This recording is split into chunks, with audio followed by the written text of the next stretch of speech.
Madame, Monsieur, bonsoir. Merci de nous rejoindre à la une de l'actualité. Le président de la République, chef suprême des forces armées, ministre de la Défense nationale, Abdelmadjid Tebboune, a présidé ce dimanche une réunion périodique du Conseil des ministres en visioconférence. On y revient dans un instant. Le bilan du coronavirus en Algérie, 95 nouveaux cas confirmés. Le nombre de personnes guéries a atteint 1047 dans 153 lors des dernières 24 heures. Et puis 8 nouveaux décès ont été enregistrés également.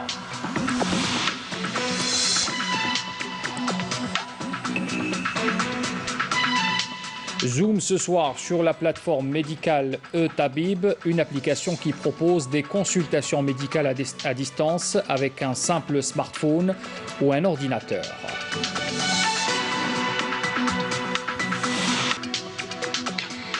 Une terre moins polluée, un rêve longtemps caressé par les écolos. Aujourd'hui, c'est une réalité avec le confinement de la moitié de la population mondiale.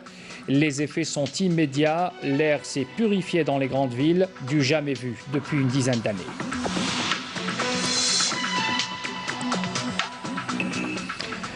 Bienvenue à tous. Comme je l'annonçais en titre, donc, le président de la République, chef suprême des forces armées, ministre de la Défense nationale, Abdelmadjid Tebboune, a présidé ce dimanche une réunion périodique du Conseil des ministres en visioconférence. À l'entame de la réunion, le Premier ministre a d'abord présenté un exposé des activités du gouvernement depuis la dernière réunion du Conseil des ministres le 22 mars dernier, suivi l'intervention du ministre de la Justice, garde des Sceaux, qui a présenté au débat et à l'adoption le texte du projet préliminaire de la loi modifiant et complétant l'ordonnance 156-66 du 8 juin 1966 relative au Code pénal. Dans son intervention, le président de la République a affirmé que ce projet entre dans le cadre de ses engagements et que la moralisation de la société et de l'administration et mettre fin aux pratiques qui ont dénaturé l'État et la probité de ses cadres.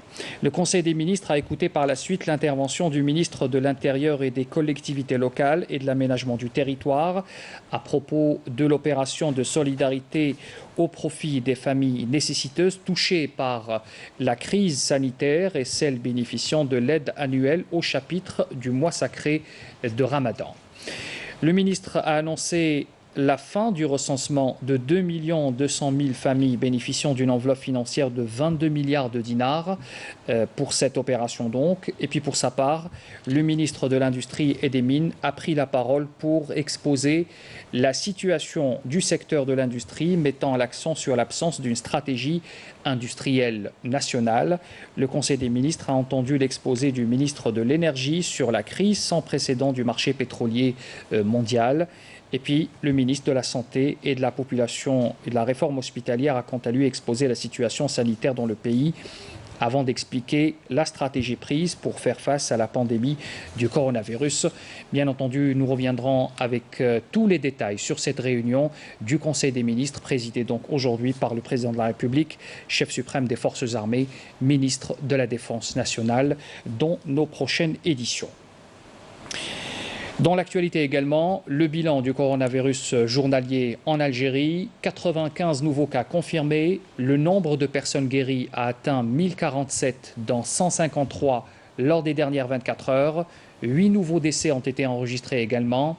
Le nombre total des cas confirmés arrive au nombre donc de 2629 et celui des décès à 375. Ce sont des chiffres qui ont été rendus publics tout à l'heure par le porte-parole du comité scientifique de suivi de l'évolution de la pandémie du coronavirus, le docteur Jamal Fourar. On écoute sa déclaration. Nous avons enregistré 2629 cas confirmés et 375 décès. Le nombre de cas cumulés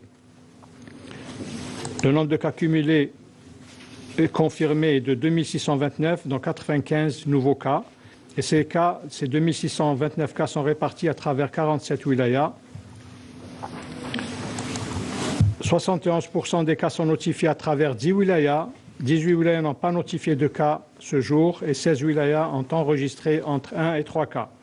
53% des cas sont des personnes actives âgées de 25 à 60 ans et 37% sont âgées de 60 ans et plus.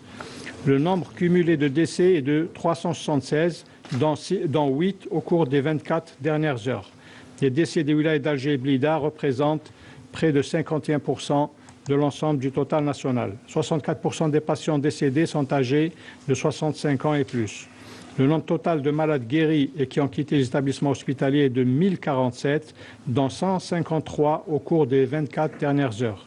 56% de l'ensemble des guéris relèvent des wilayas d'Alger et de Blida.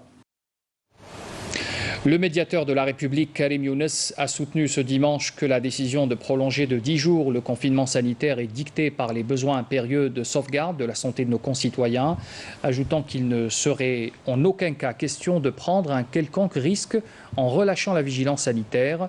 Pour lui, la crise du Covid-19 continue de nous interpeller et l'Algérie y répond grâce à une mobilisation performante de l'ensemble des corps de santé et au sens de responsabilité des citoyens également. Conformément aux orientations du Premier ministre et dans le cadre de l'application des mesures préventives contre la propagation du Covid-19, le Conseil d'État annonce dans un communiqué le report de toutes les réunions prévues à une date ultérieure. Un total de 201 personnes mises en quarantaine au centre de thalassothérapie de Sidi Fradj ont été autorisées à quitter les lieux après expiration du délai d'isolement fixé à 14 jours. Le ministre du Tourisme, de l'Artisanat et du Travail familial, Hassan Marmouri, a supervisé l'opération de levée de confinement pour ce deuxième groupe récemment rapatrié, il faut le rappeler, de l'aéroport international d'Istanbul. Amel Siridiera. Ils sont enfin soulagés. Plus de 200 Algériens viennent de quitter le centre de thalassothérapie de Sidi Fradj où ils étaient confinés depuis déjà 14 jours. Je suis vraiment soulagé et je vais rentrer chez moi rassuré. Ils nous ont vraiment bien pris en charge, tout s'est bien déroulé. Je tiens à remercier tous ceux qui étaient à nos côtés durant cette période. Ils ont vraiment travaillé dur. Durant les 14 jours de confinement, ces rapatriés ont bénéficié d'une bonne prise en charge sanitaire. Après avoir effectué les visites médicales, nous avons isolé les malades chroniques pour mieux les surveiller. Nous avons également mis en quarantaine les personnes suspectes. Les autres sont prises en charge par le personnel de l'établissement. Nous leur avons donné des instructions pour leur servir les repas dans les chambres. Il faut dire que nous avons appliqué les mesures de confinement comme il se doit.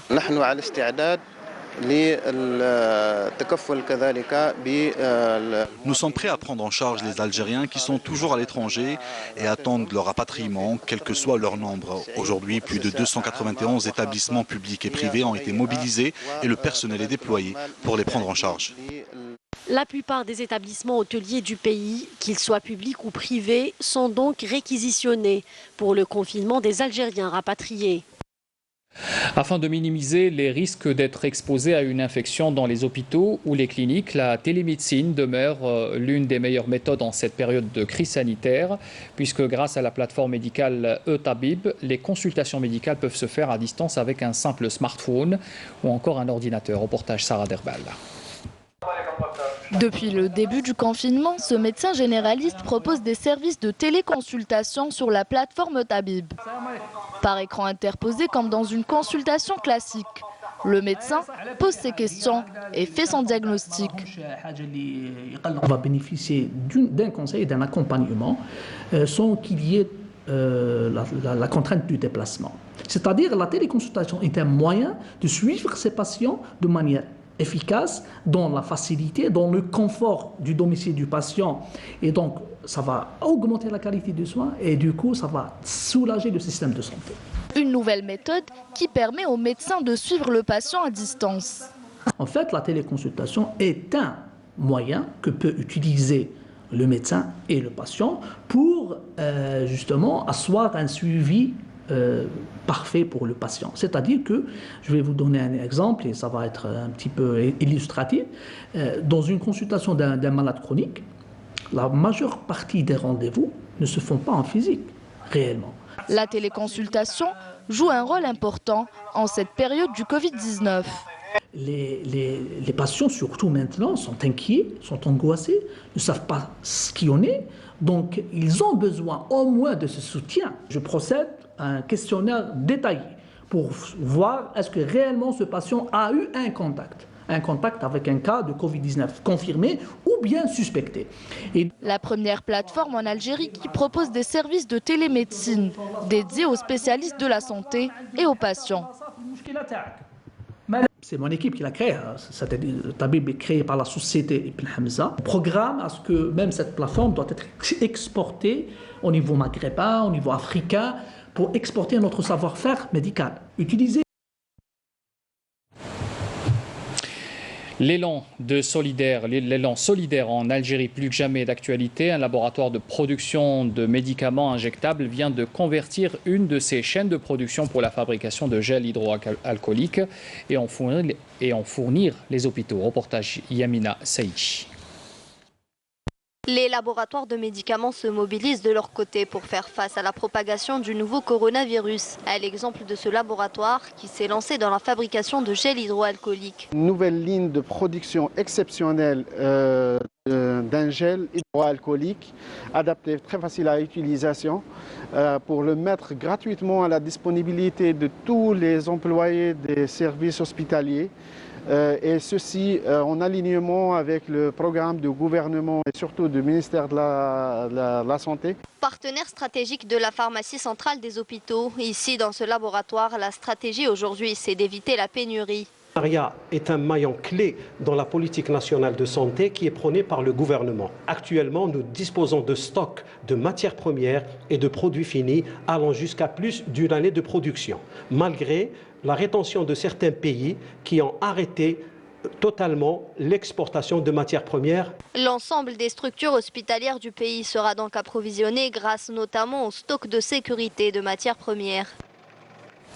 La pandémie Covid-19 a changé notre quotidien. Nos interactions sociales passent obligatoirement par des moyens de communication numériques. Leur importance est plus que jamais d'actualité puisque dans le domaine professionnel, l'utilisation de ces plateformes digitales s'est démocratisée. Laissons de côté cette appréhension qui bloquait l'utilisation de ces moyens. Et pour en parler, Iman Khamissi a posé la question à Nassim Lounès. Il est vice-président du groupement algérien des acteurs du numérique. Il explique l'apport des plateformes digitales dans le traitement de la crise du Covid-19. Le secteur du digital est aujourd'hui confronté à vraiment une situation idéale, c'est celle de la crédibilité. Donc on passe par une phase où le digital est reconnu comme étant la solution ultime. La solution ultime pour améliorer la productivité des entreprises et des institutions.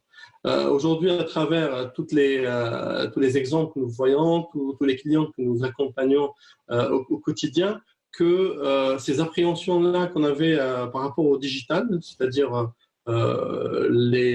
l'éloignement qui peut ne pas être en faveur de l'interaction, le manque de productivité, etc. Tout ça, vraiment, ces appréhensions sont en train de diminuer. Donc, je peux dire qu'aujourd'hui, grâce à cette crise-là, on peut dire qu'il y avait un avant et un après Covid. Donc, après Covid, c'est quoi? C'est que la majorité des décideurs auront au moins testé une solution de visioconférence, au moins travaillé sur une plateforme collaborative, au moins commandé une fois à travers une plateforme de e-commerce. Donc, toutes ces appréhensions-là vont s'estomper et permettre à ces personnes-là de mieux appréhender leur stratégie digitale et de mieux considérer donc le digital dans leur stratégie globale. Les entreprises qui s'en sortent aujourd'hui le mieux, ce sont les entreprises qui ont au préalable mis en place des stratégies digitales, avec notamment un CRM accessible à distance, d'équiper aussi leurs employés, leurs cadres de matériel pour leur permettre de faire du télétravail. Aujourd'hui, le télétravail a gagné vraiment ces titres de noblesse.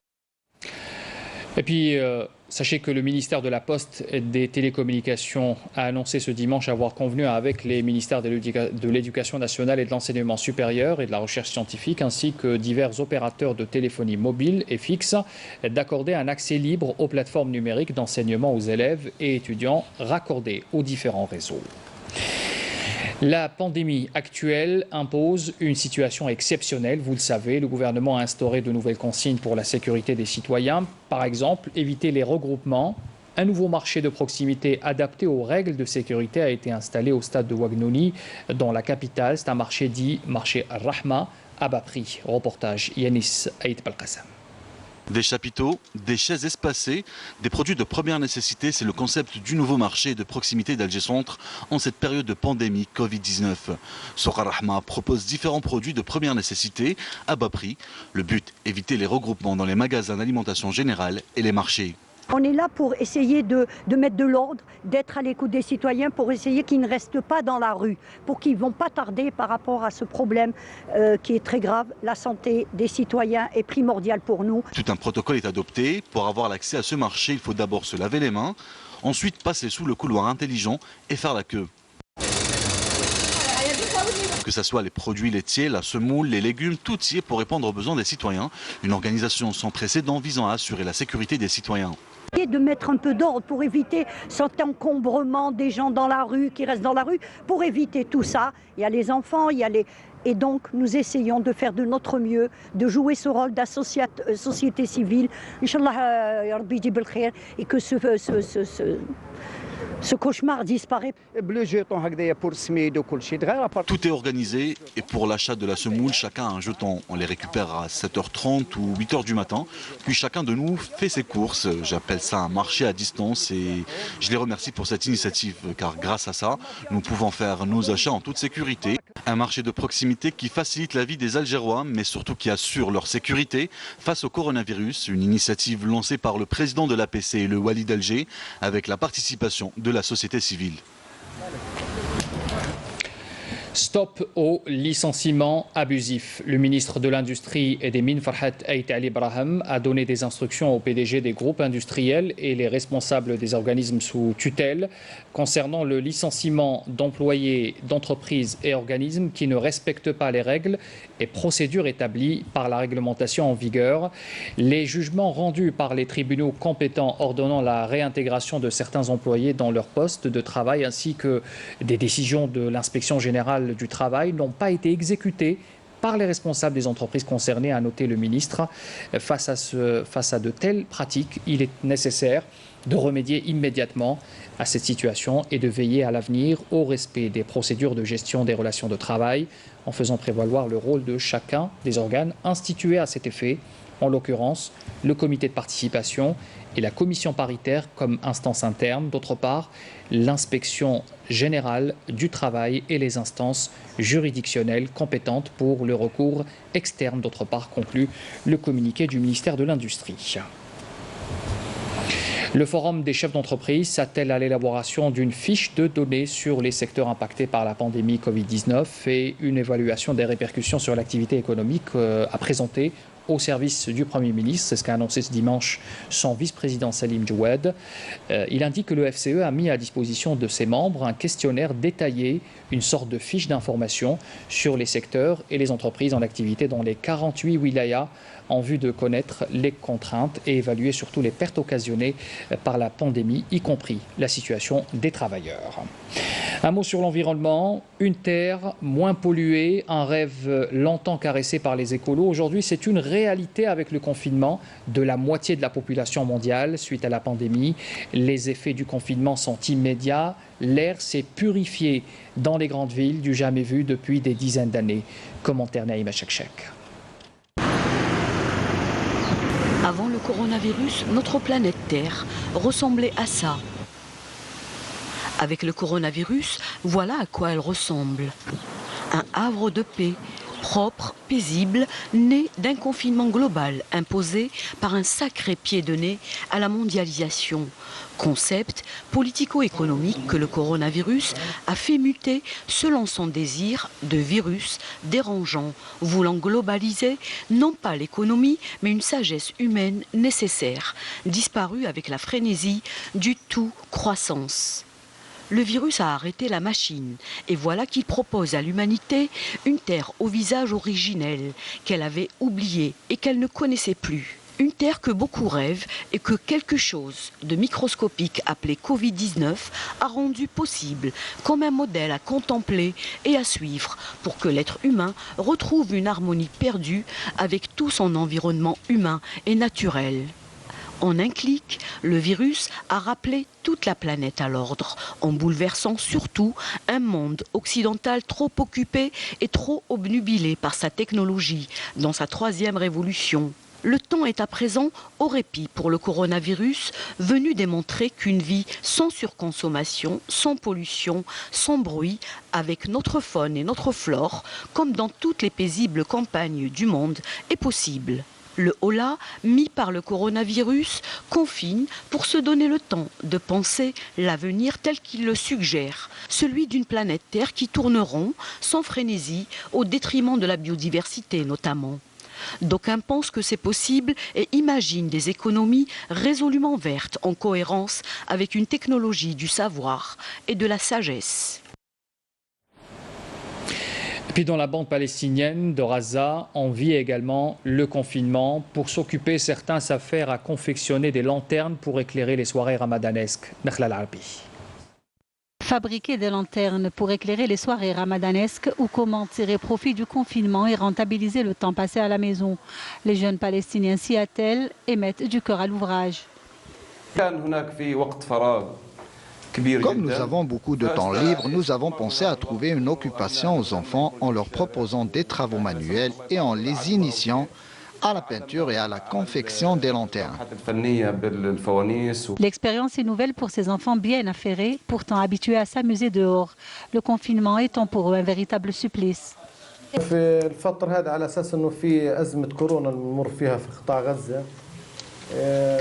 À cause de la crise sanitaire du Covid-19, les enfants de Gaza se retrouvent confinés à la maison. Ça finit par être pesant pour eux et ils risquent de développer des problèmes psychologiques et comportementaux. C'est pourquoi je profite de cette occasion pour leur apprendre ce que je sais faire et leur permettre de se défouler et donner libre cours à leur imagination. Ces activités ludiques ont permis à ces enfants de se libérer du confinement qui reste incontournable pour éviter la propagation du coronavirus. Dans le cadre de la lutte contre la criminalité organisée, un détachement de l'armée nationale populaire en coordination avec les services des douanes a intercepté hier à Tlemcen 4 narcotrafiquants et saisi une quantité de kif traités s'élevant à 127 kg, tandis que des détachements combinés de l'ANP ont appréhendé 15 narcotrafiquants en leur possession 75,5 de kilogrammes de kif traités, 5376 comprimés psychotropes, et ce lors d'opérations distinctes à N'Ama, Ghalizen, Bachar, Ghardaya, Constantine et Béjaïa, précise encore le communiqué du ministère de la Défense nationale. Et puis par ailleurs, des détachements de l'ANP ont arrêté à Janet et Bourj Badji Mokhtar 69 individus et saisi 22 véhicules, 2 camions, 68 tonnes et 650 kg de denrées alimentaires, ainsi que 39 880 litres de carburant, 7 marteaux-piqueurs, 13 groupes électrogènes, 11 sacs de mélange d'or brut et de pierre, alors que d'autres détachements de l'ANP ont déjoué des tentatives de contrebande de 12 728 litres de carburant lors d'opérations distinctes à Souqahra, Sattarf, Tbessa, ajoute encore le communiqué du ministère de la Défense nationale. Nous sommes en plein mois du patrimoine, l'occasion pour nous de vous emmener ce soir au nord de Tindouf. La commune de Lassel, elle recèle d'innombrables sites archéologiques, des tumulus ou monuments funéraires proto-historiques de Oued el Khourb relatent les civilisations qu'a connues cette région de l'ouest algérien. Reportage Rahim Abdelaziz. Le nord de Tindouf, on est au cœur de Oued el Khourb.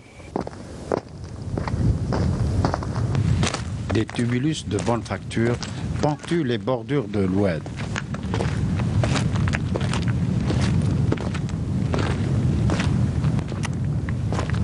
Les monuments funéraires de Oued el Khourb rappellent à bien des égards ceux existant à Hassi Mounir et Gharj Bilad.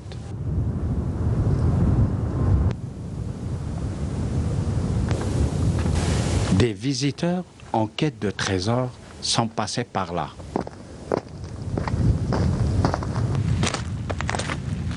La dégradation du site s'est ainsi accentuée, et ce, depuis des années déjà.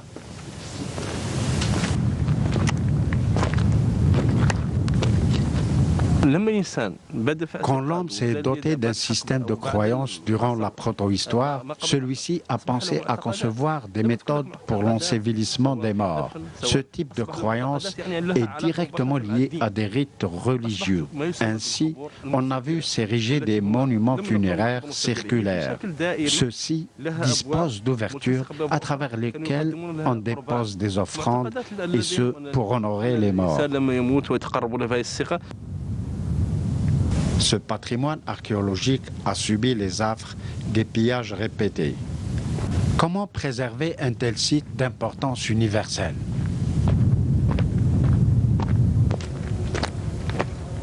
Tindouf compte d'ici là valoriser davantage son patrimoine archéologique.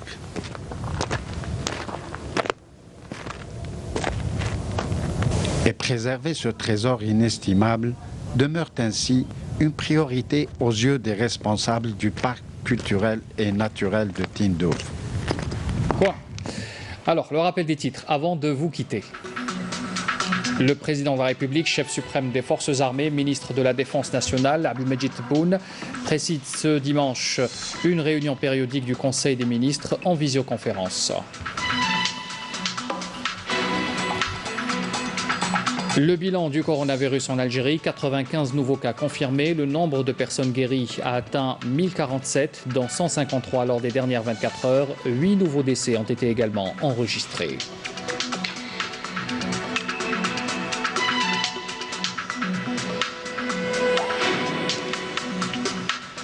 Notre Zoom ce soir était sur la plateforme médicale Etabib, une application qui propose des consultations médicales à distance avec un simple smartphone ou encore un ordinateur.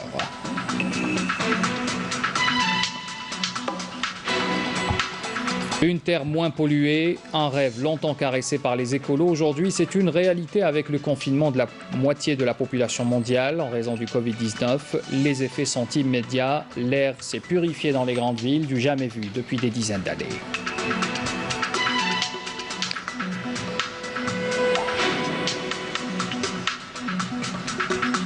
C'est la fin de ce journal. Merci de l'avoir suivi. Les adresses pour les replays s'affichent en bas de votre écran. Très bonne soirée à tous. À demain.